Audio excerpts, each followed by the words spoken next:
जय शिवराय मित्रांनो, स्वागत आहे पुन्हा एकदा आपल्या आजच्या नवीन व्हिडिओमध्ये. चला आता करूया व्हिडिओला सुरुवात.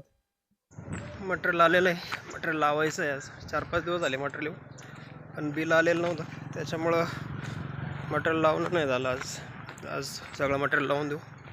बिल आल्याशिवाय कळत नाही रेट कसे आहे काय, कारण आपल्या दुकानात जे आहे ते सर्व रेट फिक्स राहतं.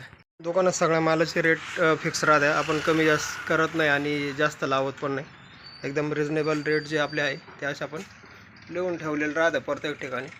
जे जे मटेरियल आहे त्याच्यावरती स्केच पेननी लिहून ठेवलेलं राहतं. पण काय होतं, जास्त लावायचं नाही आणि कमी घ्यायचं नाही, एकदम फिक्स रेट ठेवायचे.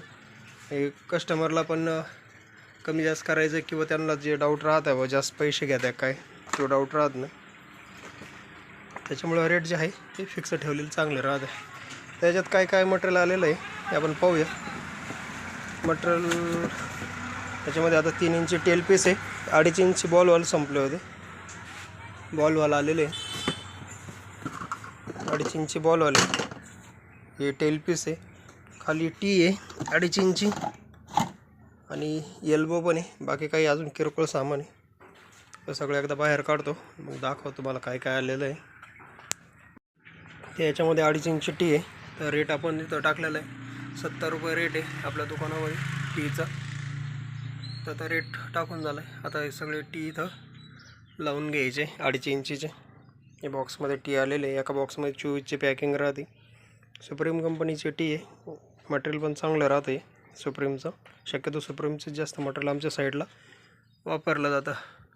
तुमच्या साईडला कुठल्या कंपनीचं मटेरियल वापरताय तुम्ही कमेंट करून सांगा मला. तर मी पटापट काय करतो, लावून घेतो. आता इकडं आपण चार्टवरती ना रेट टाकून ठेवला आहे, कारण कधी कधी मी दुकानावर नसतो त्यावेळेस मग दुकानावर दुसरं कोणी राहिलं तर मग त्यांना रेट माहिती पाहिजे, त्यासाठी रेट मी लिहून ठेवतो सगळे. म्हणजे कोणी पण दुकानात येऊन मटेरियल देऊ शकतं. चला आता पटापट लावून घेतो. आता इकडं सगळं लावून झालं आहे. एल्बो होते, टी होते, FT होते. ते 1/2 इंची राहिले, काही सॉकेट खाली पडेल ते लावता येईल. ते 1/2 इंची टी आहे. गोणीत काय रेडूसर आहेत, एवढं लावून घेतो. म्हणजे आता दुकानचं सगळं काम आपलं क्लिअर झालं. दुकानात आपण काय करतो, शक्यतो रेट जे आहे ते सगळे रिजनेबल ठेवतो, जेणेकरून सगळ्यांना रेट आपले कसे परवडेल असे शेतकऱ्यांसाठी. तर रेट फिक्स ठेवल्यामुळं काय होतं माहिती आहे का, प्रत्येक वेळेस रेट करायची गरज नाही पडत आणि आपले जे गिराईक राहतं त्यांना पण ती सवय म्हणजे सवय राहते किंवा इथं रेट एकदम फिक्स राहते. त्याच्यामुळे जास्त लावायचा काही विषय राहत नाही आणि भाव करत बसायची गरज पडत नाही. आणि त्यात काय होतं, वेळ पण जास्त जातो आणि आपण भाव करत राहिलो ना त्याच्यामध्ये जे कस्टमर आहे त्यांचा पण कधी कधी लॉस होतो आणि रेट कमी जास्त होतात. कारण शेतकरी पण आहे ना 1-2 ठिकाणी चौकशी केल्याशिवाय शक्यतो मटेरियल घेत नाही. त्याच्यामुळं आपला रेट फिक्स राहिला ना तर त्यांना आपल्यावरती भरोसा राहतो. त्यासाठी रेट हा नेहमी फिक्सच ठेवायचा.